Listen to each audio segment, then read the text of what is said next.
Hello guys, कैसे हो आप लोग। मैं आर के अग्रवाल फिर से जीव विज्ञान के अंतर्गत जो पिछली क्लास में हम लोग तंत्र के बारे में अध्ययन कर रहे थे।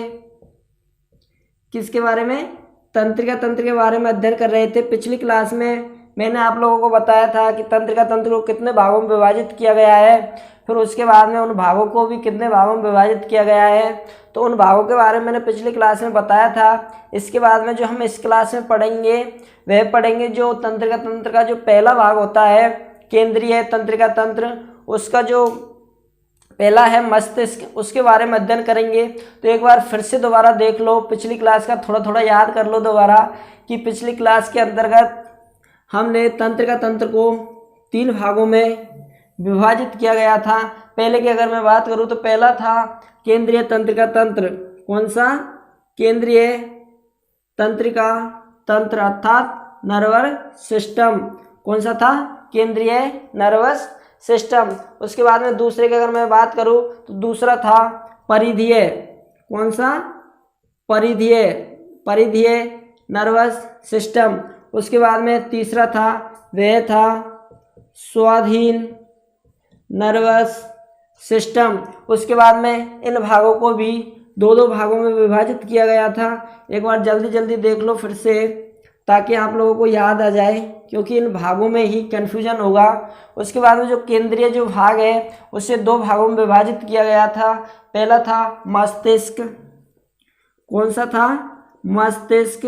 दूसरा था वह था मेरुरज्जु। कौन सा था? मेरुरज्जु। उसके बाद में परिधीय की बात करें तो परिधीय को 2 भागों में विभाजित किया गया था। पहला था कपाल, दूसरा था मेरुरज्जु। कौन सा था? मेरुरज्जु। उसके बाद में स्वाधीन की बात करें तो स्वाधीन को भी 2 भागों में विभाजित किया गया था। पहला था अनुकंपी और दूसरा था पराअनुकंपी। इस प्रकार इन 2 भागों में डिवाइड करने के बाद में भी मस्तिष्क को 3 भागों में डिवाइड किया गया था। कितने भाग में? 3 भाग में। इनका कोई भाग नहीं था, इनका कोई भाग नहीं था, इनका कोई भाग नहीं था, और अनुकंपी का भी कोई भाग नहीं था। केवल किसका था? मस्तिष्क था। तो मस्तिष्क की अगर हम बात करें, आज जो हम क्लास में पढ़ेंगे वह पढ़ेंगे मस्तिष्क को। किसको? पहला जो तंत्र का टॉपिक है केंद्रीय नर्वस सिस्टम, उसके अंतर्गत जो पहला है मस्तिष्क, उसके बारे में अध्ययन करेंगे। तो मस्तिष्क को भी 3 भागों में विभाजित किया गया था। पहला था अग्र मस्तिष्क, दूसरा था मध्य मस्तिष्क, तीसरा था पश्च मस्तिष्क। कौन सा? पश्च मस्तिष्क। तीसरा जो भाग था वह था पश्च मस्तिष्क। उसके बाद में अग्र मस्तिष्क था। कौन सा था? अग्र मस्तिष्क था। इसे 3 भागों में विभाजित किया गया था, और जो मध्य था इसे 2 भागों में विभाजित किया गया था, और पश्च इसे भी 2 भागों में विभाजित किया गया था। तो हम अग्र मस्तिष्क की बात करें तो अग्र मस्तिष्क को 3 भागों में विभाजित किया गया था। पहला था सेरिब्रम।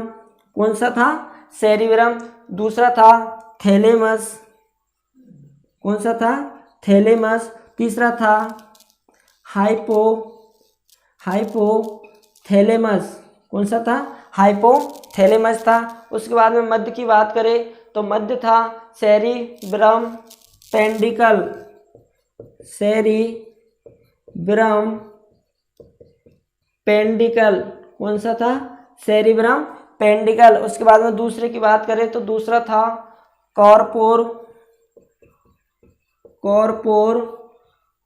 क्वार्डी। कौन सा था? कॉर्पोर क्वार्डी। उसके बाद में पश्च की बात करें तो पश्च में था सेरिवेलम और मेंडुला। यहाँ तक हमने पिछली क्लास में अध्ययन कर लिया गया है, और इस क्लास के अंतर्गत हम पहला जो भाग लेंगे तंत्र का केंद्रीय नर्वस सिस्टम, उसके अंतर्गत 2 भाग है मस्तिष्क और मेरुरज्जु। तो पहले मस्तिष्क को लेंगे। मस्तिष्क को 3 भागों में विभाजित किया गया है, तो 3 भाग में पहले लेंगे अग्र मस्तिष्क। अग्र मस्तिष्क को भी 3 भागों में विभाजित किया गया है। तो अग्र मस्तिष्क के अंतर्गत आज हम पढ़ेंगे सेरिब्रम, थैलेमस और हाइपोथैलेमस। इसके बाद में जो हमारी अगली क्लास होगी उसमें हम मध्य मस्तिष्क और पश्च मस्तिष्क को पढ़ेंगे। फिर उसके बाद में अगली क्लास होगी उसमें हम परिधीय नर्वस सिस्टम को और स्वाधीन नर्वस सिस्टम को अर्थात हम डीपली से पढ़ेंगे, ताकि 3-4 क्लासों में पढ़ेंगे और अच्छे से समझेंगे। तो चलिए स्टार्ट करते हैं अग्र मस्तिष्क को। किसको? अग्र मस्तिष्क को। भागों को ध्यान में रखिए, भागों में कन्फ्यूजन होगा कि सेरिब्रम कौन से भाग का पढ़ रहा है, मस्तिष्क कौन से भाग का पढ़ाया जा रहा है। तो इसमें जो हम पढ़ेंगे अग्र मस्तिष्क पढ़ेंगे, जो कि मस्तिष्क का पहला भाग है। इससे पहले दोस्तों आपको हमारी क्लास अच्छी लगे तो हमारे YouTube channel Berwal talent point को सब्सक्राइब कर दिया करो, शेयर कर दिया करो और बेल आइकन को दबाना नहीं भूले। और जो भी नए दोस्त हैं वे हमारे चैनल को सब्सक्राइब कर लो और बेल आइकन को दबा लो, ताकि जितनी भी क्लास आए, जैसे ही क्लास आए आपको नोटिफिकेशन मिलता रहे। तो चलिए बात करते हैं अग्र मस्तिष्क की। किसकी? अग्र मस्तिष्क की। अग्र मस्तिष्क को ही क्या कहा जाता है? प्रमस्तिष्क के नाम से भी जाना जाता है। किस नाम से? प्रमस्तिष्क के नाम से भी जाना जाता है। और मैंने बताया कि अग्र मस्तिष्क को 3 भागों में विभाजित किया गया था। पहला था सेरिब्रम, दूसरा था थैलेमस और तीसरा था हाइपोथैलेमस। तो उसमें हम पहला जो उठाएंगे वह उठाएंगे कौन सा? सेरिब्रम। कौन सा? सेरिब्रम।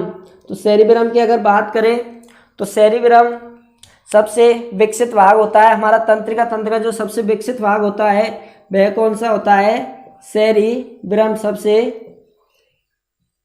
विकसित जो भाग होता है हमारा वह कौन सा है? सेरिब्रम। कौन सा है? सेरिब्रम, अर्थात प्रमस्तिष्क भी कहा जा सकता है। उसके बाद में बात करें कि जो इंसान होता है उसका जो सेरिब्रम वाला जो भाग होता है उसका जो कार्य की अगर बात करें तो जो सेरिब्रम का जो कार्य होता है वह होता है बुद्धिमत्ता। क्या होता है कार्य? बुद्धिमत्ता। कार्य की अगर बात करें बुद्धिमत्ता है, इच्छा है, शक्ति है। क्या है? इच्छा है, शक्ति है, अनिच्छा है, अनिच्छा है। इनका जो इंसान को अनुभव होता है वह कौन से भाग से होता है? सेरिब्रम से होता है। उसके बाद में ज्ञान का भी अनुभव किससे होता है? सेरिब्रम वाले भाग से होता है। वाणी का भी अनुभव किससे होता है? सेरिब्रम वाले भाग से होता है। उसके बाद में सेरिब्रम है, इसे चिंतन का केंद्र भी कहा जाता है। क्या कहा जाता है? चिंतन का केंद्र भी किसे कहा जाता है?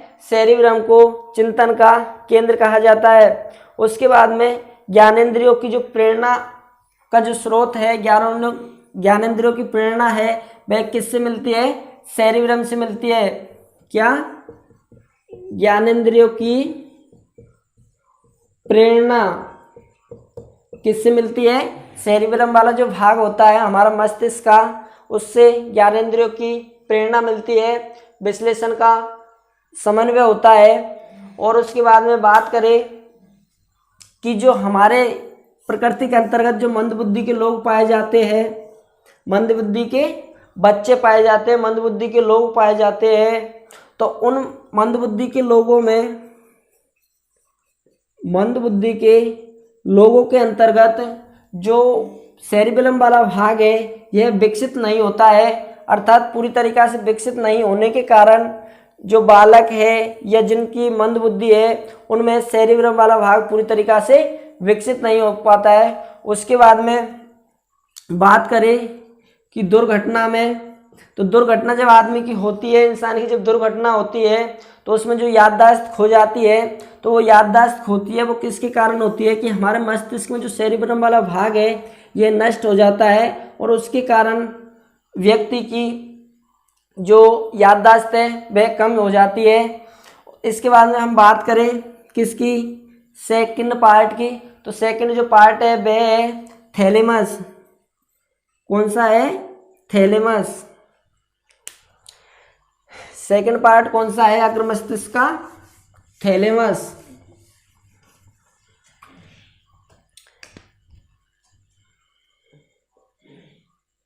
थैलेमस, थैलेमस का जो कार्य होता है हमारे शरीर के अंतर्गत, हमारे मस्तिष्क के अंतर्गत, वह होता है कि हमें दर्द का, किसका? दर्द का, ठंड का अर्थात ठंडे का, गर्म का, इनका जो अनुभव होता है हमें, वह कौन से भाग के द्वारा होता है? थैलेमस के द्वारा होता है। अर्थात अग्र मस्तिष्क के अंतर्गत जो थैलेमस पाया जाता है उसके द्वारा हमारी बॉडी को दर्द का, ठंडे या गर्म का अनुभव होता है, पहचान होती है। उसके बाद में बात करें, तीसरा जो भाग है वह है हाइपोथैलेमस। कौन सा है? हाइपोथैलेमस। हाइपोथैलेमस की अगर बात करें तो हाइपोथैलेमस के अंतर्गत शरीर की जो मास्टर ग्रंथि होती है, हाइपोथैलेमस के अंतर्गत शरीर की जो मास्टर ग्रंथि होती है, कौन सी होती है? पीयूष। कौन सी होती है? पीयूष होती है। उसे पिट्यूटरी ग्रंथि भी कहा जाता है। और जो पिट्यूटरी ग्रंथि है, पीयूष ग्रंथि है, यह कहाँ पर स्थित होती है? तो जो हमारा अग्र मस्तिष्क है उसका जो हाइपोथैलेमस भाग है, यहाँ पर पीयूष ग्रंथि स्थित होती है, जिसे पिट्यूटरी ग्रंथि भी कहा जाता है। तो पीयूष ग्रंथि को अन्य ग्रंथि पर जो सहायता करने का जो कार्य है वह हाइपोथैलेमस के द्वारा, हाइपोथैलेमस के द्वारा पिट्यूटरी ग्रंथि को अर्थात पीयूष ग्रंथि को अन्य ग्रंथियों पर नियंत्रण करने का कार्य किया जाता है। किसके द्वारा?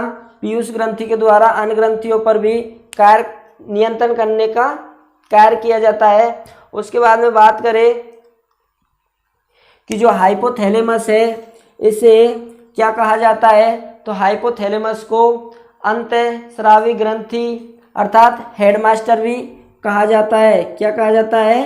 अंतःस्रावी ग्रंथि अर्थात हेडमास्टर भी कहा जाता है। किसे कहा जाता है? हाइपोथैलेमस को अंतःस्रावी ग्रंथियों का हेडमास्टर कहा जाता है। उसके बाद में बात करें कि जो हमारे मानव बॉडी के अंतर्गत जो हाइपोथैलेमस पाया जाता है उसका कार्य क्या होता है? तो इसके अगर कार्य की बात करें तो जैसे कि मानव को भूख लगना, प्यास लगना, इसका जो अनुभव होता है वह किसके द्वारा होता है? हमारे अग्र मस्तिष्क में जो हाइपोथैलेमस पाया जाता है उसके द्वारा मानव को भूख है, प्यास है, उसका अनुभव होता है। और भी अगर कार्य की बात करें तो ताप का नियंत्रण है। किसका?